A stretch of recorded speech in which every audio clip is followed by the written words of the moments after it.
Would you do it? I would say no in a heartbeat. The best thing that ever happened to me. Because you might not be you. I wouldn't. I wouldn't have learned a lot of shit. I wouldn't have grew mentally. I wouldn't have understood a lot of shit. You know what I'm saying? What it is to be a real man.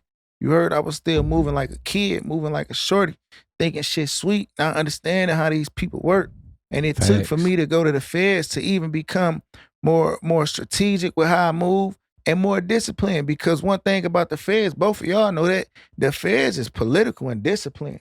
Certain shit not flying in the feds. Niggas gotta go up top 30 days for not having a paperwork. A nigga not walking no certain yard at all whatsoever if that work ain't straight, for one.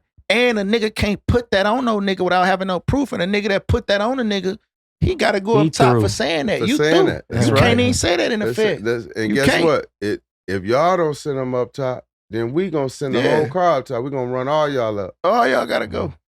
Cause y'all let this nigga put this allegation on. You can't do that in the feds. And that shit showed me so much structure. And I implemented that discipline and that structure that I learned being in the feds. I implemented that shit in my everyday life.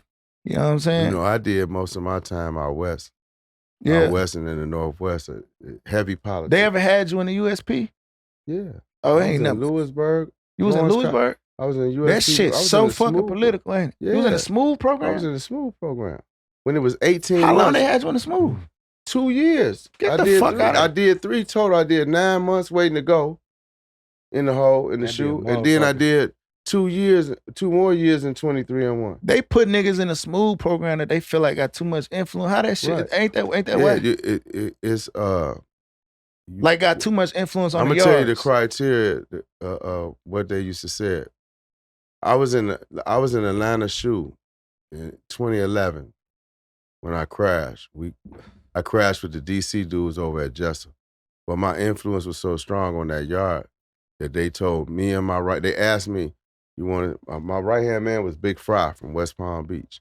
He like 350 pounds. Mm-hmm. So the incident we had with the DC dudes, it really wasn't an incident with me and them per se, because we both had respect for each other. Yeah. I respect the DC car, they respect me and my people.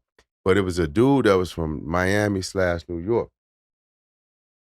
Basically, they wanted to beat him up and do some things to him. Yeah. You know what I'm saying? Yeah. And they knew that him and I was kind of on the outs. Mm-hmm.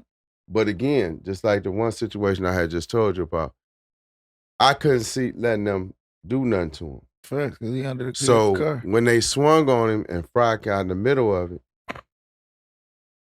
I told him, get your shoes on. We was out on the back. Get your shoes on. Let's go. Yeah. Put his shoes on because he was waiting to play volleyball next. I had to put my shoes on. We go in the gym. He swung on the first DC nigga.